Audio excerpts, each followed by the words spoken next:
माणसांमध्ये रमायची सवय, फार स्टेजवर रमत नाही. नाव काय तुमचं? मंगेश सावंत, कुठून आलात तुम्ही? राजगुरुनगर.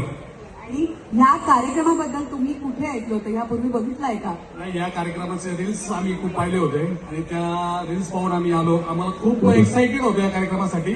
आम्हाला तिकीट मिळत नव्हते ऍक्च्युली, परंतु हा कार्यक्रम 18 जुलैला जो आयोजित झाला आणि 5-6 दिवसापूर्वी ऑनलाईन तिकीट झालं. पहिलं बुक आम्ही करून टाकलं आणि आज तिकीट मिळालं आणि खूप छान कार्यक्रम आहे. मी कलाकारांना धन्यवाद देतो की त्यांनी महाराष्ट्राची लोककला आमच्यापर्यंत पोहोचवली. पुन्हा एकदा टाळ्या सर्वांसाठी. त्या बातम्यांनी तुमच्यासारखे उत्साही प्रेक्षक जेव्हा इथे येतात, वेळात वेळ काढून पहिलं तिकीट बुक करतात, मला वाटतं त्यांच्यासाठी तोच पुरस्कार आहे. आम्ही दोघे कुठल्याही कलावंतांना मला वाटतं रसिक प्रेक्षक हवे असतात आणि तुम्ही आज सगळे मित्र मिळून आलात. मला सांगा, मी तुम्हाला एक प्रश्न विचारणार आहे, तुम्ही रेडी आहात का? तुमच्या खिशात कोणाचा फोटो आहे? बायकोचा. कोणाच्या? माझ्याच. बरं, आणि मी जर का तुम्हाला म्हणेल की तुम्हाला लोककलेचे 5 प्रकार सांगायचे, आता आपण अनेक प्रकार बघितले, कुठले सांगा? गवळण, भारूड, परत सांगायचं नाही हा, चिटिंग नाही.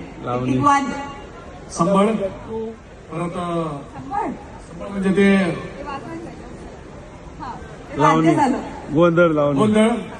आणि परत आपण जो हे घालतो लग्न झाल्यानंतर, तो अजूनही घालताय तुम्ही, गोंधळ. त्याचबरोबर आपण या ठिकाणी पाहिलं पोवाडा. 4 झाले, अजून एक राहिला लावणी, लावणी. हे यांनी इकडे चिटिंग केलेली आहे.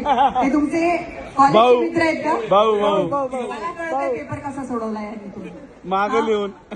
पण काही हरकत नाही. मला वाटतं की खूप छान प्रतिसाद आहे तुमचा, खूप छान बोललात आणि खूप छान वाटतंय तुमचा उत्साह बघून.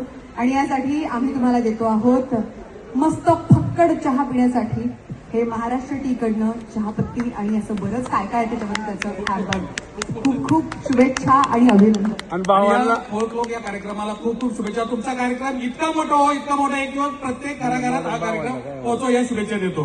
पुढचा कार्यक्रम तुम्हीच घेणार आहात ना? नक्की नक्की नक्की. आणि भावाला काय? ओके, काही गाड्या अडकल्या आहेत, गाड्यांमुळे